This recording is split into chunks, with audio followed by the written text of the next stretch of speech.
President Bola Tinubu remains committed to diversifying the Nigerian economy.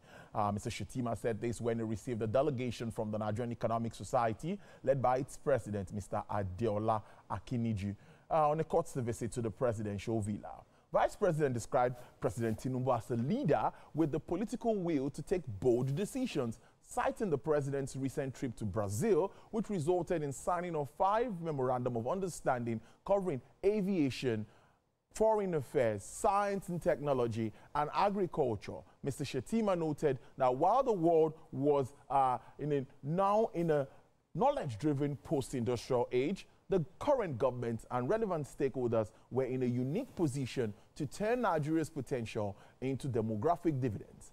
He stressed that Nigeria was also in a unique position to fill global talent gaps for many reasons, including its youthful population. Mr. Shettima added that Nigeria has the intellectual know-how, capacity, and versatility to economically reposition the country by leveraging President Tinubu's renewed hope agenda. Well, our conversation today won't stay on just that. Let's review major economic issues and developments that has followed President Bola Tinubu's policies in recent times. My guest is Mr. Opeyemi Agbaje. He's also the chairman of the board of the National Pension Commission. Well, acting at the moment. Thank you so much. It's good to have you in the studio live this afternoon. Thank you very much, Tolu. It's my pleasure to be here.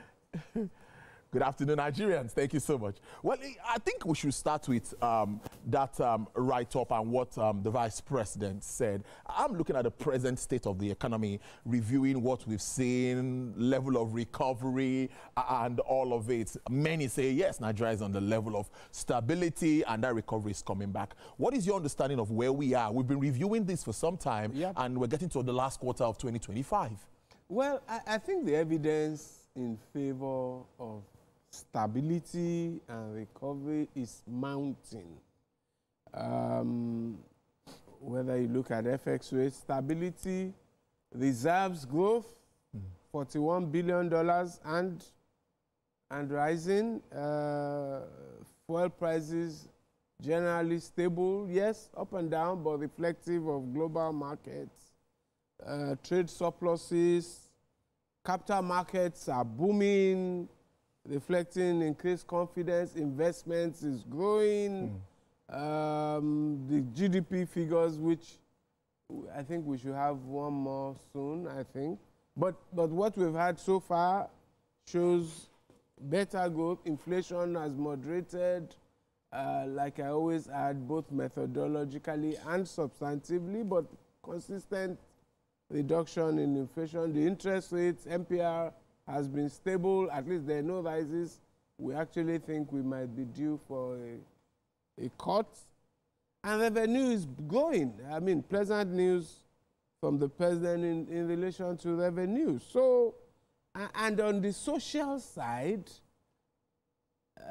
in terms of helping the poor, helping the vulnerable, I think the main highlight has been NEL Fund, but now we're beginning to do things like credit, building a credit economy, providing free technical education across federal technical colleges.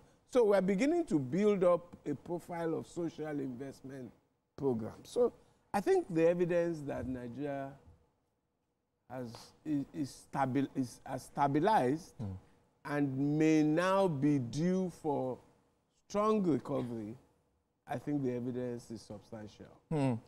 You talked about the revenue target, which many have also commended. But I would ask, will this really stop us from borrowing? President says we're no more borrowing from local banks. So that is also, some don't get that clear. We need to make them understand. I noticed that many of the reports focus on we are not borrowing. Yes. But ignore the from local banks. So the president is not suggesting that the government may not take foreign currency denominated loans.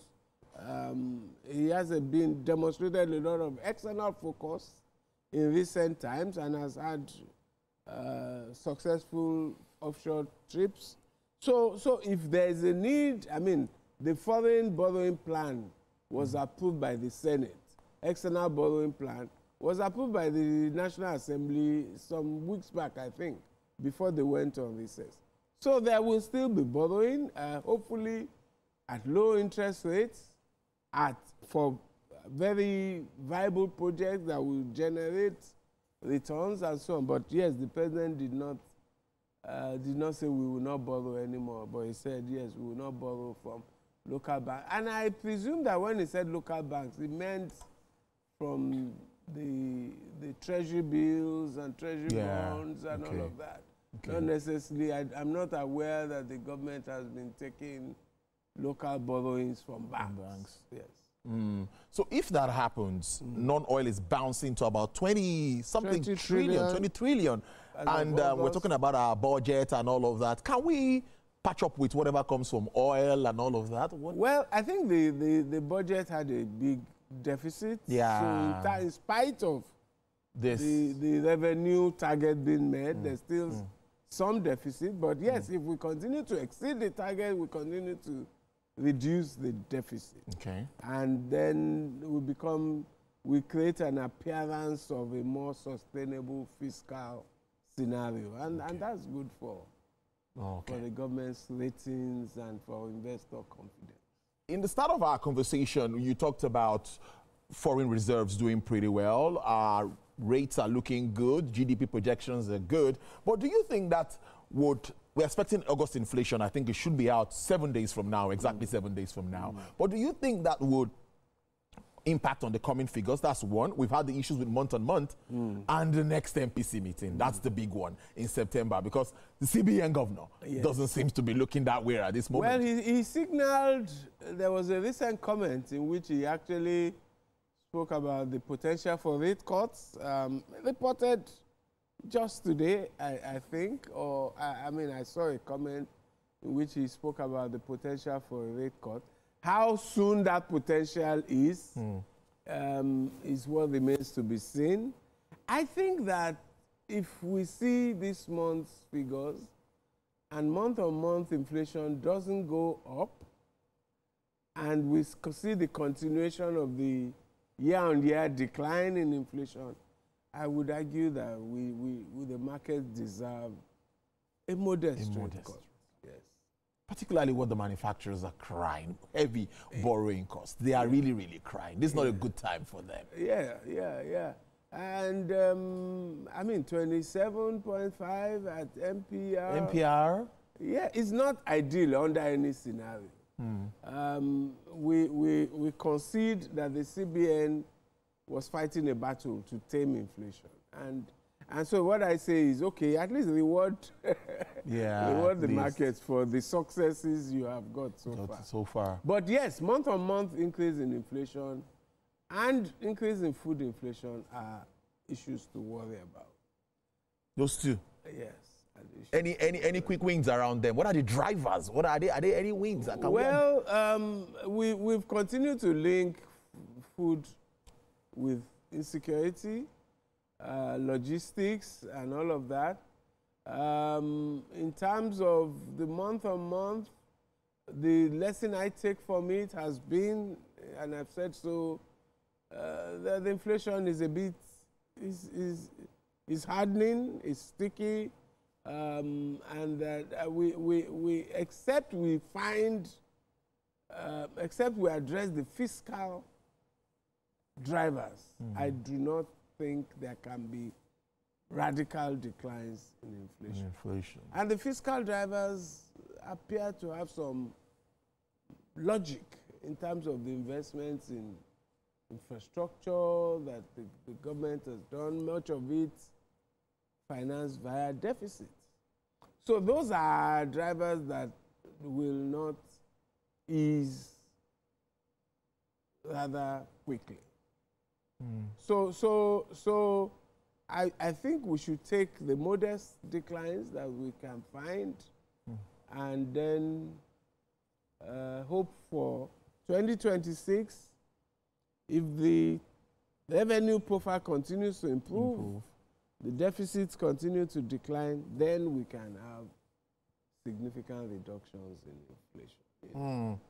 Investment confidence is also something key. You know, President Bola Tinubu, I keep saying that, going from Brazil, Japan, and all of that, driving investments. But my question really would be that, do you think that Nigeria still remains that investment hub? Well, we have the potential is there. I have no doubt about Nigeria's potential as the leading. For me, the objective should be returning to being the leading recipient of foreign direct investment in Africa, which we were for a season before the declines began. And we are on the right path. Clearly, I say all the things we need to do, we are doing. We're carrying out structural reforms. We're improving our macroeconomic stability. Investors can look at a stable exchange rate. They can look at moderating inflation. So, what we have left are maybe the more sophisticated things. Working on insecurity in parts of the country, perceptions of political risk, ease of doing business, I mean, easing all those things across sectors and across regulatory barriers. So it's the more fine things that we need to focus on. But we've done the big things. I suspect that we will continue to improve in terms of the investment, and then we will experience a big boost after the 2027 election. Because we'll still have more of FPIs at the moment. Obviously, yes. Naturally, portfolio investment reacts faster. Portfolio hot money. Yes, but it's, you know, it's hot money. It's not. It helps your fiscal, your outlook. It helps liquidity around FX markets. You know, so it's not that it's bad. But hey, the goal should be foreign direct investment that results in jobs, that results in permanent investment in the country, not just traders taking advantage of interest rates that are attractive globally, and then capital markets that are booming, and such. Portfolio funds will disappear at the first sign of trouble. But investment in factories, in services, in businesses, in oil and gas, where we have had a lot of success. So that appears to be the star sector that has responded fastest and quickest to our policy shifts, oil and gas, but now we need to begin to move to other sectors. And the president's visits to Japan and Brazil were very encouraging in that regard. So, I mean, for me, the two biggest things, Petrobras is still oil and gas. Yeah, it's oil and gas. It's still oil and gas. But the aviation deals with airpeace, the potential investments in agriculture, in industry, in both countries, in tourism with Brazil. So there's tremendous, there's a positive signal. I think the Brazil trip in particular went well, at the right vibes, but now let's see the money come back. Very important. We need to see the money coming. Almost finally, we expect our tax laws to come into play in 2026, and that has also generated mixed reaction. I had to say, I saw Mr. Oyedele trying to clarify the 5%. The 5% issue. Because it was trending all over on Twitter and everywhere, on X now, sorry. And, you know, all of the comments around it, a lot of clarity is everywhere. But I'm just asking what you think moving ahead to that implementation. What are your expectations? Well, it's a pre-election year. I hope that we may find good reason to defer the 5%, both for economic and political reasons. But we must get to it at some point, because the only sustainable, I remember when the whole issue of this 5% came up years back, it was as a way of providing sustainable financing for road infrastructure. Okay. So but yeah, we understand that things, we can't afford another fiscal, inflationary push, I think. Yes. But we need, at some point soon, to kick that in so that we can be building up funding for road repairs, maintenance, road infrastructure funding, and all of that. Otherwise, we will always be looking for money from the budget at every point in time. So every time we build up a pool of funds for a dedicated purpose, it's good for the economy in the long run. However, maybe 2026 or even 27 may not be the time for that. So I hope that will be deferred. On the overall implementation of the new tax laws, I believe the guys in charge have done a good job. I believe they've wisely provided the period to phase in implementation. There will be teething problems. There will be. There will be challenges. I hope it results in enhanced revenues. I hope it results in drawing more people into the tax net and becomes the beginning of a move towards a revitalized tax system in Nigeria. So we're watching. I know that the guys will have to be on their feet at the FRS and the committee, just responding to things as they develop, because a lot of things will develop. So your outlook still remains clear, bright? You know, I've always been positive about Nigeria. I know. And I remain so. You know, my being positive, and I think I've been vindicated in the 3 years so far. Yeah, I agree. But I was positive not from clairvoyance, but I believe if you do the right thing, eventually, were those policies correct? I think they were. There's no scenario in which you do the right things and sooner rather than later you don't get the right outcomes. So yeah, the outcomes are coming even faster in some cases than we anticipated. The whole issue is about how to ease the pain for the poor and the vulnerable and all of that. And I think that we're beginning to kick into that as well. And so my outlook remains positive. I believe that we should continue to grow in terms of GDP.